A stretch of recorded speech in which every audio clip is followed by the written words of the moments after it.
अस्सलाम guys, welcome to code with M Hasan. Guys, आज की वीडियो बहुत ही इंटरेस्टिंग होने वाली है। इसमें मैं आपको स्विच केस के बारे में बताने वाला हूँ, उसके सिंटैक्स के बारे में बताने वाला हूँ और साथ ही साथ उसका फ्लो चार्ट भी समझाने वाला हूँ कि ये आखिर स्विच केस किस तरह से रन करता है। और जो मेन चीज है आज की वीडियो की, वो चार ऐसे बेसिक प्रोग्राम है जो बिगनर के लिए बहुत ही जरूरी हैं। क्योंकि आप या यूनिवर्सिटी में हैं या आप किधर भी हैं, कोई आप एग्जाम दे रहे हैं यूनिवर्सिटी में, मिड दे रहे हैं, तो आप जो एक बिगनर है, तो बिगनर को जो टीचर्स क्वेश्चन देते हैं वो इसी टाइप के देते हैं, मोस्टली आते ही ये हैं। ज्यादातर या तो इसमें थोड़ी सी चेंजिंग वो कर देंगे, वो आप पे इतना प्रेशर नहीं डालते हैं कि आपको इतना कोई मुश्किल सवाल प्रॉब्लम नहीं दे देते कि आप उसको हल ही ना कर सकें।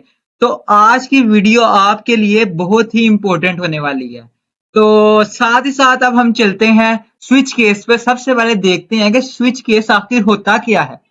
जी, तो सबसे पहले हम देखने वाले हैं कि C plus plus switch case statement है क्या और इसका सिंटेक्स क्या है। हमें क्यों जरूरत पड़ती है कि हम स्विच केस को यूज करें।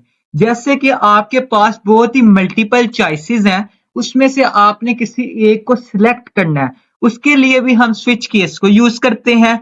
और जैसे आप देखें कि आप ये भी कह सकते हैं कि मैं एलसिफ का भी यूज कर सकता हूँ। तो सबसे पहली तो बात यह है कि जो अच्छा एक प्रोग्रामर होता है, एक अच्छा कोडर होता है, वो स्विच केस को यूज करता है। क्योंकि हम बहुत से ऐसे काम है जो हम स्विच केस से भी कर सकते हैं, एलसिफ वगैरह लगा के भी कर सकते हैं, जब हमने मल्टीपल चॉइसेस को सिलेक्ट, किसी एक को सिलेक्ट करना होता है। तो जैसे जैसे उधर है, अगर हम इधर देखेंगे, जो सारा डिपेंड कर रहा होता है ना, ये यूजर के इनपुट पे डिपेंड कर रहा होता है। तो स्विच केस है वो सारा यूजर के इनपुट पे डिपेंड कर रहा होता है कि वो क्या चीज डिमांड कर रहा है उससे। तो जैसे इसका सिंटेक्स आप देखें, जैसे स्विच के आगे ये आ जाता है एक्सप्रेशन। एक्सप्रेशन कौन से टाइप की हो सकती है, किसी इंटीजर टाइप की एक्सप्रेशन हो सकती है, या आप कह लें कोई करैक्टर टाइप की एक्सप्रेशन हो सकती है। उसके साथ इसका सिंटेक्स देखें, उसमें केसेस आ जाते हैं। केसेस के आगे आप कोई कांस्टेंट लिखेंगे, या तो वो अल्फाबेट्स भी हो सकते हैं, या 1 2 3 ऐसे भी हो सकते हैं। तो और उसके साथ आपका ये कॉलम लगाना लाजमी है। कॉलम लगा के आपने लगानी है, ये आपने अपनी उसकी स्टेटमेंट देनी है जो केस वन की स्टेटमेंट होगी, और साथ ही साथ उसके साथ आपने एक लगा लेना है ब्रेक स्टेटमेंट। अच्छा, ब्रेक का क्या रूल होता है? ब्रेक का आपको जैसे पता ही होगा, ब्रेक का मतलब है कि अगर आपका जो आपकी डिमांड है प्रोग्राम से, आपने जैसे सम कराना है टू वेरिएबल्स को, अगर वो केस वन में आपको सम मिल रहा है, तो आपका जो प्रोग्राम है वहां ही एग्जीक्यूट कर जे, वो दूसरे केसेस को चेक ना करे। जहां पे उसका वो आपकी कंडीशन सेटिस्फाई कर जाती है, आपकी फुलफिल हो जाती है, वहां से वो ब्रेक कर जे। इसी तरह आगे से केस अगला आ जाएगा। जितनी आपकी बड़ी मल्टीपल चॉइसेस हैं, आप जितना मर्जी इसको बड़ा कर लें आपके क्वेश्चन के मुताबिक। उसके एंड पे जो मेन चीज जरूरी है वो डिफॉल्ट होता है। डिफॉल्ट में आप क्या करते हैं कि अगर आपकी मल्टीपल जो भी केसेस आपने लगाए हैं, उनमें से जो आपने यूजर ने एंटर किया, उन केसेस में से किसी के साथ भी वो मैच कंडीशन नहीं कर रही है, तो डिफॉल्ट एक स्टेटमेंट है वो प्रिंट हो जाती है कि आप जो, जैसे आप कह सकते हैं कि जो आप एंटर कर रहे हैं वो हमारे प्रोग्राम में है ही नहीं है। इसके साथ ही अगर हम देखें फ्लो चार्ट, इसका फ्लो चार्ट भी बहुत आसान है, जो मैं आपको पहले बता चुका हूं। इसमें यूजर एंटर करेगा, कोई भी इंटीजर टाइप की एक्सप्रेशन एंटर कर दे कि वो क्या मालूम करना चाह रहा है। उसमें पहले वो केस वन पे जाएगा, देखेगा कि वो इक्वल टू कांस्टेंट है कि नहीं है। जो उसने एंटर करना है वो कांस्टेंट एंटर करना है। वो ये जो प्रोग्राम रन करेगा वो कांस्टेंट की बेस पे रन होगा, जो आप उधर से आप यूजर के जरिए उसको एंटर करवा रहे होंगे। तो वो चेक करेगा, अगर तो इक्वल है, वो ब्रेक कंडीशन वहां पे ही कोड ब्लॉक से बाहर निकल आएगा, एग्जीक्यूट हो जाएगा।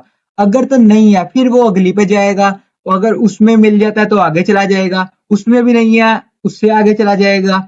अगर तीसरे वाले में भी नहीं है तो वो फिर डिफॉल्ट पे डायरेक्ट चला जाएगा, वो फिर किसी को देखेगा नहीं। लेकिन अगर आप ब्रेक स्टेटमेंट नहीं लगाते तो ज्यादातर आपके सारे केसेस प्रिंट हो जाएंगे, तो इसका कोई फायदा नहीं होगा। तो अब हम बात करने वाले हैं अपने उन चार बेसिक क्वेश्चंस की, जो आज की वीडियो का हिस्सा है, जिनकी बेस ही हमारे वो चार क्वेश्चंस है। जी, हमारा पहला क्वेश्चन क्या है?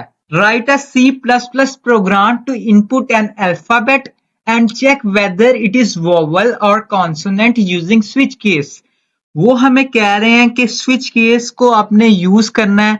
उसमें प्रोग्राम में हम क्या करने वाले हैं, यूजर एक अल्फाबेट एंटर करेगा। तो जाहिर सी बात है अगर अल्फाबेट एंटर करेगा तो अल्फाबेट एक कैरेक्टर टाइप का होगा, इंटीजर टाइप तो ले नहीं सकते हैं। और उसमें हमने क्या करना है कि वो वोवल है या कॉन्सोनेंट है। तो वोवल आपको पता ही है जैसे कौन से होते हैं वेरिएबल्स, जैसे ए है, आई है, ओ है, यू है, ये सारे वोवल हैं। तो अच्छा चलें अब हम चलते हैं अपने डेफ सी प्लस प्लस में, उधर हम जाके इसको देखते हैं। पर ये आगे हैं हम डेफ सी प्लस प्लस में। अब हम देखने लगे हैं अपने प्रोग्राम को। देखें सबसे पहले मैंने क्या किया, मेन फंक्शन में मैं क्या कर रहा हूँ, कैरेक्टर टाइप का अल्फाबेट ले रहा हूँ। आपको जैसे मैंने बता चुका हूँ कि अल्फाबेट लेना है, जैसे ए बी सी, ये सारे हम कैरेक्टर टाइप के लेंगे। उसके बाद मैं यूजर से कह रहा हूँ कि एंटर करे। ये जो स्विच है ये एक कीवर्ड है, जब भी आपने स्विच केस लगाना है तो आपने स्विच कीवर्ड यूज करना है। याद रखिएगा, बार बार बता रहा हूँ कि जो एक अच्छा प्रोग्रामर है वो स्विच केस को यूज करता है और ये बहुत ही ईजी होता है। तो अब देखें स्विच के बाद जो हमने एक्सप्रेशन आ जाती है यूजर की। अब हम एक्सप्रेशन लगा रहे हैं कि क्या है, अल्फाबेट। ये हमने क्या चेक करना है, अल्फाबेट अपने केसेस से मैच करना है कि क्या वो केसेस में मौजूद है कि नहीं। तो अब केस देखें, केस आ जाएगा। केस भी हमारा एक कीवर्ड है, उसके साथ आप लगाएंगे कोटेशन, सिंगल कोटेशंस में लिखेंगे आप, जैसे ए मैंने चेक करना है, उसके बाद उसकी स्टेटमेंट आ जाएगी simple cout it's a vowel, और इसके बाद साथ ब्रेक एक आ जाएगा और ब्रेक भी एक कीवर्ड है ताकि हमारा लूप जो हमारा स्विच केस है वो यहाँ से टर्मिनेट हो जाएगा। और देखें इसी तरह मैंने ये केस बना लिए हैं, एक ए के लिए, ई के लिए, आई के लिए, ओ के लिए, यू के लिए, सारे हमारे वोवल हैं। और जाहिर सी बात है जो डिफॉल्ट कंडीशन है उसमें मैं क्या लगा रहा हूँ, इट्स अ कॉन्सोनेंट, मतलब अगर यूजर इनके अलावा कुछ भी एंटर करता है तो वो कॉन्सोनेंट है। जाहिर सी बात है कॉन्सोनेंट के लिए तो मुझे बनाने की जरूरत ही नहीं है, मैंने जबकि वोवल के लिए बना लिया। अब मैं इसको आपको रन करके दिखाने वाला हूँ सिंपली। ये देखें सिंपली मैंने इसको रन कर दिया और मैं आपको दिखाता हूँ। मैंने इधर अल्फाबेट एंटर किया ए, वो मुझे क्या कह रहा है, इट्स अ वोवल। ठीक है, मतलब ये एक वोवल नंबर है। अब देखें मैं इधर उधर ही ब्रेक कर दिया है उसने, आगे उसने गया ही नहीं है। अब मैं इधर चेक करता हूँ, अब मैं ए तो हो गया, मैं बी कह देता हूँ। बी क्या है, बी उसने प्रिंट कर दिया, एक कॉन्सोनेंट नंबर है, मतलब जब यूजर जो हमारी कंडीशन है तो उसके अगर वो सेटिस्फाई नहीं हो रही तो फिर एक डिफॉल्ट कंडीशन होती है, जैसे हम एल्स इफ में इफ एल्स में करती हैं, इफ एक कंडीशन लगाते हैं, अगर वो क्रॉस हुए तो एल्स वाली कंडीशन प्रिंट कर देती है। इसी तरह इसकी सारे की एक ही डिफॉल्ट कंडीशन होती है, अगर ये सारी कंडीशन फॉल्स हो जाए तो फिर हमारी डिफॉल्ट कंडीशन रन करती है, एग्जीक्यूट करती है। तो इसी के साथ हम चलते हैं अपने नेक्स्ट प्रोग्राम पे, वो भी बहुत ही इंपॉर्टेंट है तो उसको भी लाजमी देखिएगा। दूसरा क्वेश्चन अब हमारा क्या है कि write a program in C plus plus to accept a grade and declare the equivalent description using switch case statement. और उसने हमें बताया कि क्या जो हमने डिस्क्रिप्शन देनी है, मतलब एक स्टेटमेंट देनी है, अगर वो हमारी कंडीशन फुलफिल हो जाती है उसके लिए ई जो अगर हम यूजर ई एंटर करेगा तो उसमें हमने प्रिंट कराना है एक्सीलेंट, वी एंटर करेगा तो उसने कहना है वेरी गुड, जी एंटर करेगा तो कहेगा गुड, ए एंटर करेगा तो कहेगा एवरेज, एफ एंटर करेगा तो फेल कहेगा। ठीक है, इनपुट हमने ग्रेड लेना है, जैसे ए है, जैसे ये सारे बताए हुए हैं ई वी जी, ये हमने ग्रेड लेने हैं और हमने स्टेटमेंट बस सिंपल प्रिंट करानी है। अब आपको पता लग रहा होगा कि कितने आसान काम है स्विच केस को यूज करते हुए। जिसने ये पहला प्रोग्राम कर लिया ना, अब आगे जितने भी प्रोग्राम है आपको बहुत ईजी लगने हैं, ऐसे जैसे मक्खन होता है ना, आपने कहना मैंने कर जाना है। चलें अब चलते हैं डेफ सी प्लस प्लस में और अपना ये वाला भी प्रोग्राम करते हैं। जी ये सेकंड प्रोग्राम का कोड है, इसमें आप देखें सिंपल क्या हो रहा है, सारा कुछ वही हो रहा है। देखिए मैंने करैक्टर टाइप का ग्रेड ले लिया क्योंकि आपको पता है अल्फाबेट्स हैं वो करैक्टर टाइप के होते हैं। अगर आपको डाटा टाइप्स का नहीं पता तो मेरा एक लेक्चर बकायदा डाटा टाइप्स के बारे में आप वो भी देख लीजिएगा। सिंपल इसमें मैं क्या कर रहा हूँ कि एक ग्रेड एंटर करवा रहा हूँ यूजर से और उसके साथ दोबारा हमारा स्विच जो है कीवर्ड आ गया, उसके अंदर एक्सप्रेशन आ गई जो यूजर दे रहा है। और यूजर से इसी चीज को तो हमने देखना है कि यूजर हमसे क्या करवाना चाह रहा है।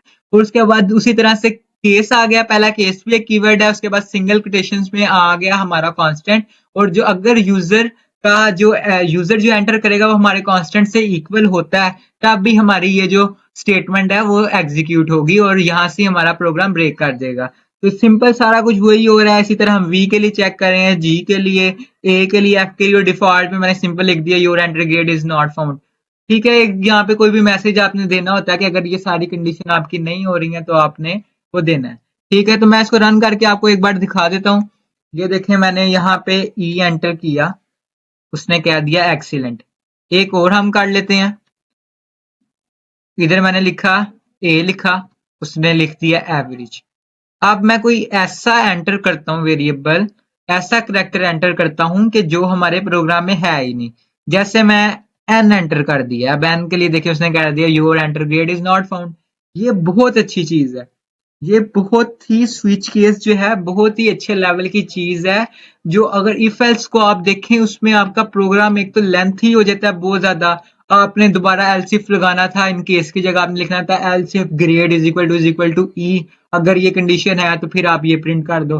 फिर आपने दोबारा केस वी के लिए लिखना था LCF is equal to grade is equal to V. ये काफी लेंथी वो हो जाता है, आपको एक तो लिखने में भी मसला हो जाता है, लिखना भी इतना बड़ा प्रोग्राम करना। तो इस सब से बचने के लिए स्विच केस एक बेस्ट ऑप्शन है। अब हम चलते हैं अपने थर्ड प्रोग्राम पे। वो भी बहुत ही सिंपल है, बहुत ही आसान है। अगर आपने ये दोनों प्रोग्राम देख लिए अच्छे तरीके से, वो भी आपको बहुत ही आसान लगेगा। चलें अब हम अपना थर्ड प्रोग्राम देखते हैं। जी गाइस, हमारा थर्ड प्रोग्राम देखें बहुत ही आसान है। उसमें हमने क्या करना है, क्रिएट अ कैलकुलेटर। एक कैलकुलेटर बनाना है यूजिंग स्विच स्टेटमेंट को यूज करते हुए। चलें इसको भी मैं आपको बना के दिखाई देता हूँ। चलते हैं अपने डेफ सी प्लस प्लस में। जी देखिए, मैं आ गया हूँ अपने डेफ सी प्लस प्लस में। इधर देखिए मैं क्या कर रहा हूँ, ये भी बहुत ही सिंपल है। इसमें मैं अपने मेन फंक्शन में दो वेरिएबल ले रहा हूँ। मतलब अगर हमने किसी चीज का सम करवाना है, मल्टीप्लाई कराना है, कुछ भी कोई भी मैथमेटिकल ऑपरेशन परफॉर्म करना है, तो हमें कुछ एक से दो से ज्यादा नंबर की तो जरूरत है, या तो दो या तो इससे ज्यादा। तो मैं सिंपल इधर दो नंबर्स ले रहा हूँ। जैसे मैं दो नंबर्स ले लिए, एक वेरिएबल ले लिया ए, एक ले लिया बी। ये इंटीजर टाइप के ले रहा हूँ, दोनों को मैंने अपने यूजर से एंटर करवा लिया। अब मैंने क्या चीज देखनी है, मैंने देखना है ऑपरेटर। मैं एक करैक्टर टाइप का ऑपरेटर ले रहा हूं जो यूजर से एंटर करवा रहा हूं, और इसी को मैं अपने प्रोग्राम में अपने स्विच स्टेटमेंट्स में देखने वाला हूं। स्विच में क्या कर रहा हूं, वैसे मैंने कीवर्ड लगा दिया और उसकी ब्रैकेट्स में अपनी एक्सप्रेशन लिख दी। केस में मैं क्या ऑपरेटर देख रहा हूँ, जैसे मैं प्लस करवाना है, अगर मैंने सम करना है दो नंबर्स को, मैं वो देख रहा हूँ। देखिए सम ऑफ टू नंबर्स। इसी तरह अगर मैंने माइनस सब्ट्रैक्ट करवाना है तो मैं सब्ट्रैक्ट का कर रहा हूँ, उसके साथ ब्रेक स्टेटमेंट उसी तरह आती जा रही है। उसके बाद मैं केस अगर मैं मल्टीप्लाई कराना है, मल्टीप्लीकेशन ऑफ टू नंबर्स कराना है, उसके लिए एक कंडीशन लगा रहा हूँ। डिवाइड कराना है, मॉड्यूल करवाना है, ये सारे मैं ऑपरेटर्स को देखने वाला हूँ। ठीक है, इसको मैं आपको रन करवा के दिखाता हूँ जैसे इधर किस तरह से ये एग्जीक्यूट होंगे। मैंने इधर एक नंबर एंटर कर दिया 2, एक एंटर कर दिया मैंने 6। अब सबसे पहले इनका ना हम करवा लेते हैं, प्लस करवा लेते हैं। ये देखें, अब मैंने इधर प्लस लगाया। प्लस का मैंने इधर जैसे साइन लगाया, इसको मैंने एंटर किया, उसने मुझे बता दिया sum of two numbers is equal to 8। मतलब 2 + 6 इज इक्वल टू 8। सिंपल यही चीज है, सारे चीजों में यही हो रहा है। अब मैं देखता हूँ आपको, मैं एक और करवा के दिखाता हूँ। मैंने एक नंबर ले लिया 3, एक नंबर ले लिया 6। अब मैं मल्टीप्लाई करवा लेता हूँ। ये देखिए मल्टीप्लाई का मैंने साइन लगाया, और मैंने मल्टीप्लिकेशन के लिए देखें 3 6 18 आ गया। सिंपल सारा कुछ यही है। स्विच स्टेटमेंट हमारी बहुत ही इंपॉर्टेंट है और बहुत ही आसान है। ये देखें, दोबारा मैं आपको रन करवा के दिखाता हूँ। इधर मैंने 6 दे दिया, एक 7 दे दिया। अब मैं कोई ऐसा एंटर कर देता हूँ जो मैंने इधर दिया ही नहीं है। मैं इधर कुछ भी एंटर कर देता हूँ, मैं इधर कर देता हूँ इज इक्वल, दोबारा इज इक्वल लगा देता हूँ। नहीं नहीं, दोबारा इज इक्वल नहीं, मैं इधर ना हैश टैग लगा देता हूँ। ये देखें प्रोग्राम इज रॉन्ग। मतलब आप एक ऐसी चीज एंटर कर रहे हैं कि जो है ही नहीं, हमारे स्विच स्टेटमेंट्स में है ही नहीं। ठीक है, तो हमारी डिफॉल्ट स्टेटमेंट प्रिंट हो गई। अब हम अपने चलते हैं लास्ट प्रोग्राम में। इस प्रोग्राम के बारे में मैं आपको बताता चलूं कि जब मैंने मिड्स दिए थे ना, तो मेरे मिड्स में ये क्वेश्चन आया था, और क्वेश्चन बहुत ही आसान था। तो जो हमारा लास्ट क्वेश्चन है, मैंने इसको इसलिए लास्ट पे रखा है क्योंकि ये मेरे मिड्स में आया था, तो आपको भी आ सकता है। तो देखें कितना आसान आया था। जी, हमारा लास्ट प्रोग्राम देखें, इसमें हमें क्या करना है, create a program to print a days in a week using switch statement. मतलब जो एक वीक में डेज होते हैं, मतलब जैसे मंडे, ट्यूसडे, वेंसडे, ये सारे हमने प्रिंट कराने हैं स्विच स्टेटमेंट को यूज करते हुए। मैंने थोड़ा सा प्रोग्राम चेंज किया है। हमें जो मिड में आया था उसमें हमें ये क्वेश्चन था कि आपने मंथ्स प्रिंट कराने हैं, जैसे जनवरी, फरवरी, इस तरह से आपने सारे मंथ्स प्रिंट कराने हैं यूजिंग स्विच स्टेटमेंट। लेकिन मैंने कहा चलें कुछ और करते हैं हम, तो इसलिए मैंने ये प्रोग्राम बना लिया डेज कराने हैं। चलें अब इसको हम अपने डेफ सी प्लस प्लस में देखते हैं कि मैं आ गया हूँ दोबारा डेफ सी प्लस प्लस में। और इसमें क्या है, देखिए मैंने दोबारा उसी तरह से प्रोग्राम बना लिया, एक इंटीजर टाइप का नंबर ले लिया और नंबर में मैं क्या कर रहा हूँ, डेज एंटर करवा रहा हूँ कि मतलब आपने किस डे के, वीक किस डे के बारे में आपने जानना है। जैसे आपको पता है वीक में 7 डेज होते हैं, तो इसी तरह मैंने 7 डेज की एक कंडीशन समझ ले रख ली है, बस मैंने यूजर को प्रिंट कराने के लिए। तो आपने क्या करना है, 1 से लेके 7 तक कोई भी नंबर एंटर करता है जिस डे के बारे में आप जानना चाहते हैं कि इस वाले दिन कौन सा 1 नंबर पे कौन सा आता है। इस तरह से एक मैंने छोटा सा प्रोग्राम बना लिया है। इसमें स्विच स्टेटमेंट में आप देखें उसी तरह से कीवर्ड आ गया, उसके अंदर एक्सप्रेशन आ गई और एक्सप्रेशन अब हमारी किसके इक्वल होने चाहिए, हमारे कांस्टेंट के। अच्छा, इसमें जो मेन चीज है ना वो आपकी ये है कि जो बहुत ही मेन और बेसिक पॉइंट है, जब आप केस लिखते हैं ना, केस का कीवर्ड, तो हमने पिछले में सारों में क्या किया है, हमने सिंगल कोटेशन के अंदर अपना कांस्टेंट लिखा है। लेकिन जब आपने नंबर है, आपने एक कांस्टेंट, आपने अपना एक नंबर लिखना है, जैसे 1 लिख रहा हूं मैं, 2 लिख रहा हूं, तो आप सिंगल कोटेशन ना भी लगाएं तो कोई फर्क नहीं पड़ने वाला प्रोग्राम पे, प्रोग्राम एग्जीक्यूट करेगा। आपको मैं ये करके भी दिखाता हूँ। जैसे कि केस 1 बना लिया, इसमें मंडे लिख लिया, 2 लिख लिया, ट्यूसडे, इसी तरह Wednesday, Thursday, Friday, Saturday, Sunday, ठीक है। और मैंने एंड पे डिफॉल्ट पे बस ये प्रिंट करा रहा हूँ, your enter number is not valid, क्योंकि हमने कितने तक प्रिंट कराने हैं, 1 to 7। अब मैं इसको रन करके आपको दिखाता हूँ। रन किया, मैं 2 कर लेता हूँ, ट्यूसडे आ गया। इसी तरह मैं कह देता हूँ 5 नंबर पे कौन सा होता है, फ्राइडे आ गया। एंड पे मैं कोई 9 एंटर कर देता हूँ। उसने कह दिया your enter number is not valid, क्योंकि हमारे ये प्रोग्राम का हिस्सा ही नहीं है। हमने सिर्फ इतने मल्टीपल चॉइसेस रखी ही नहीं, हमने सिर्फ 7 तक रखी है जो हमारी रिक्वायरमेंट है। जी, अब आपको ये पता लग चुका होगा कि जब आपकी एक्सप्रेशन इंटीजर टाइप की है तो आपको अपने कांस्टेंट के लिए कोटेशन यूज करने की जरूरत नहीं है। लेकिन जब आपकी एक्सप्रेशन जो है वो कैरेक्टर टाइप की है तो आपके लिए कोटेशन यूज करना लाजमी है। उम्मीद है कि आपको स्विच स्टेटमेंट से रिलेटेड, इसके कोर्स से रिलेटेड, इसके सिंटैक्स से रिलेटेड और इन प्रोग्राम से रिलेटेड अच्छी तरीके से समझ आ चुकी होगी। फिर भी आपका कोई क्वेश्चन है तो आप मुझे कमेंट बॉक्स में पूछ सकते हैं। इसी के साथ हमारी वीडियो का होता है इख्तिताम। मिलते हैं इंशाल्लाह नेक्स्ट वीडियो में। जब तक के लिए अल्लाह हाफिज।